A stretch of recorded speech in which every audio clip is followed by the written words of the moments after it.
come on. Do it like you mean it. Get a little more oomph in there on a day like today. Oh, it's time for the closing bell report, ladies and gentlemen. And we're joined by Newsmax Deputy Financial Editor Rob Williams. But first, let's put those beautiful, wonderful green numbers up on the screen. Oh, my goodness. How did you do it, Rob? The Dow up 323 points, now positive territory for the year.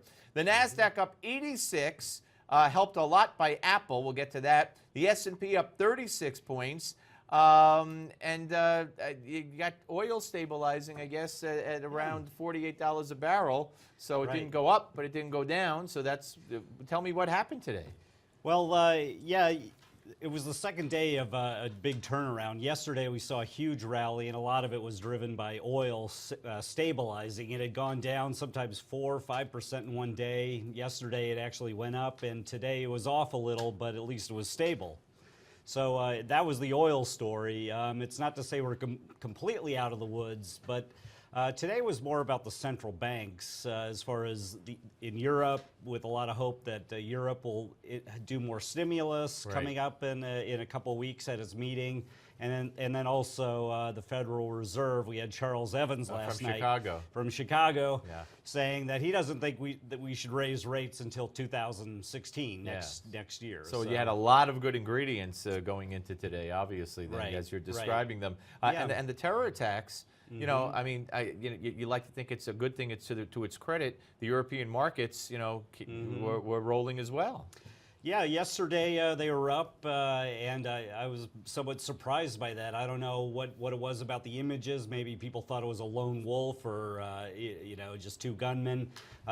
Today we're getting more news of more arrests, and so we're not really sure how far this thing will go. But the market seemed to have shrugged it off. And as far as we had mentioned Apple, I know that earlier this morning I had heard that I saw a story that the Apple Watch is coming out in March. They had said early spring or spring. So I don't know when in March, if it'll technically be spring or not, but nonetheless, so that's coming out. But also an upgrade on the estimate of how many iPhones they're going to sell this year, correct? Right. Janney Capital came out today and said that they're looking for 62 million iPhone sales in the next this quarter. Instead of 60. Instead of 60 how million. How the heck do you figure that out? What do you knock on doors? You knock on 2 doors. Okay, we're going to up it down, you know. Right. And so Apple reports later this month, and we'll get a better look at what it did. But it was up $4. $4 today. That's right.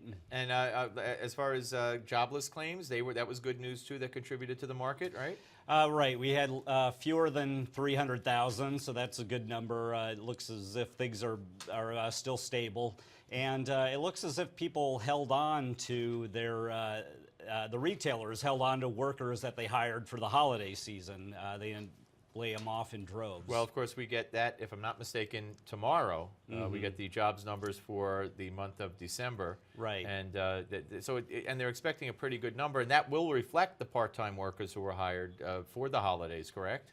Right. We should see the unemployment rate fall to 5.7% from 5.8, which is a good... Bogus. Bogus. Don't believe any of it. Yeah. Well, no, I mean, the participation rate is still at 37-year And the type of lows. jobs and how many are part-time, lower paying than they used to have. So all this has to be into consideration. We still have more than 90 million Americans without a job or not participating in the workforce. So what are you looking for tomorrow? I mean, if oil stays the same, if the job number is good, could be another good day? I would say so, yeah. I think that would all bode well for markets tomorrow. Yeah, all right. Hey, there he is, ladies and gentlemen. We give him flack when he deserves it, but credit when he deserves it, too, because as you know, Rob Williams is personally responsible for how the market goes, up or down. Thanks, Brian. Thanks, great Steve. seeing you. All right, and if you want to take control, ladies and gentlemen, of your financial future, even without Rob, check out moneynews.com. That's moneynews.com. There it is.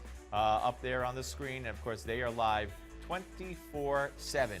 All right, coming up next, it's Gimme 5 with another aspect of how the media is treating the terrorist attacks. Don't go away.